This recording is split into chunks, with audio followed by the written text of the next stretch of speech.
to my YouTube channel. I'm Melissa Johnson, your real estate informant. I'm here to get you and keep you in the loop. So today we're going to talk about the difference between a home inspector and the appraiser. Between the home inspector and the appraiser. So let's begin with the home inspector. Why do you need, as a buyer, a home inspector? You want to ensure that you have that home inspected. Why? Because there will be some hidden things behind the scenes that you cannot see with your eye as you do your walkthrough. The home inspector is going to go in. They get to go behind the walls. They get to go in the attic. They get to go in the basement. They go underneath the home. They're checking the foundation, right? They're checking all of these things and having all of these things inspected. They go on top of the roof, right? Make sure the roofing is good, making sure the wiring is good. They're looking at the air conditioner. They're looking at things that we're really, as buyers, not looking at, right?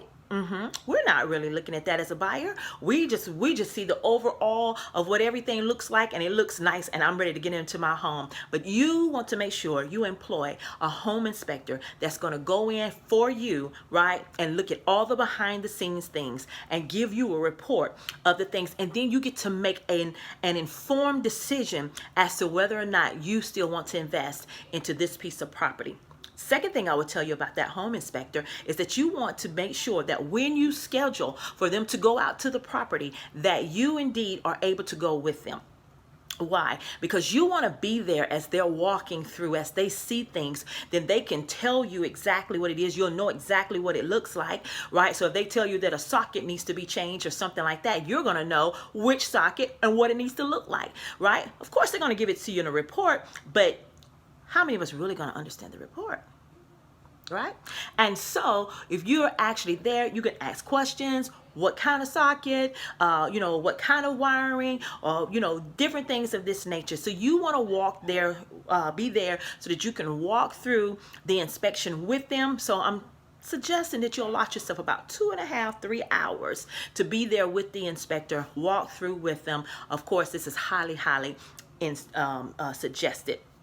Also, along with the inspection, is that you want to make sure you have termites. You want to have it inspected for termites. You want to have it inspected for any kind of anything. You want them looking at the wood, to see all these things. So you want to make sure you have all of those things done. They are highly recommended. If you do not have a home inspector, then you are really purchasing this home at your own risk.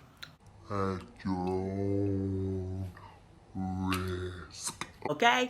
You are purchasing a home at your own risk without the inspection to know that this is a good, solid piece of property. So, get your home inspector.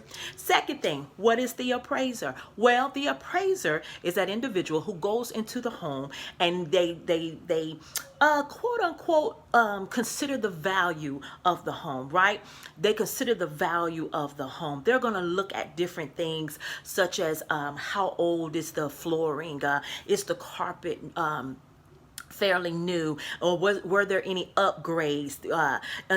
What does the lighting look like? Is the bathroom, the sinks, are they outdated?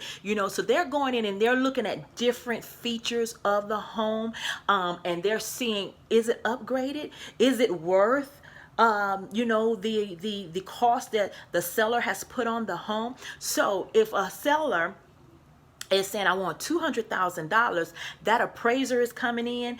They're looking at the different things. They're looking at the countertops. They're looking at the flooring. They're looking at, different, maybe just a whole bunch of stuff that we're really not going to pay a whole lot of attention to as a buyer, right?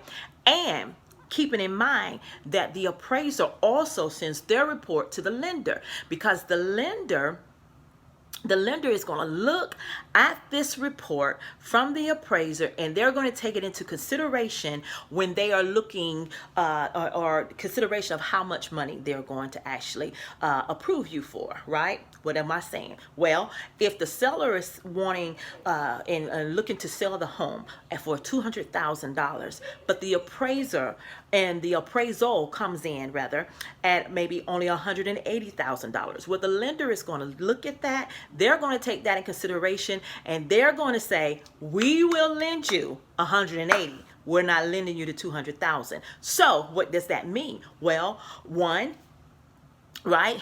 You can now, with your agent, sit down and negotiate a deal with the seller, right? To see if we can't get that cost, to get the sellers to agree to bring the cost down, right? That's going to meet your approval.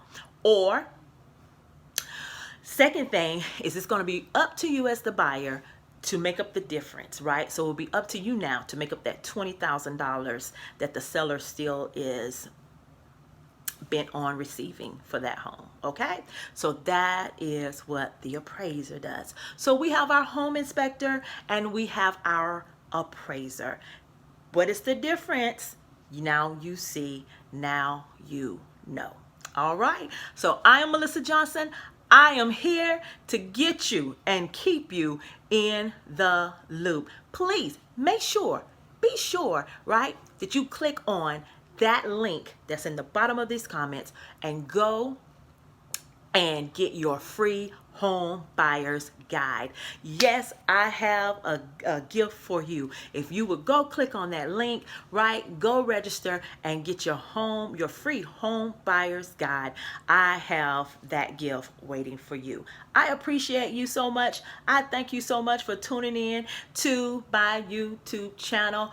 Don't forget to subscribe. Don't forget to share. Until next time, I'm Melissa Johnson, your real estate informant, here to keep you in the loop.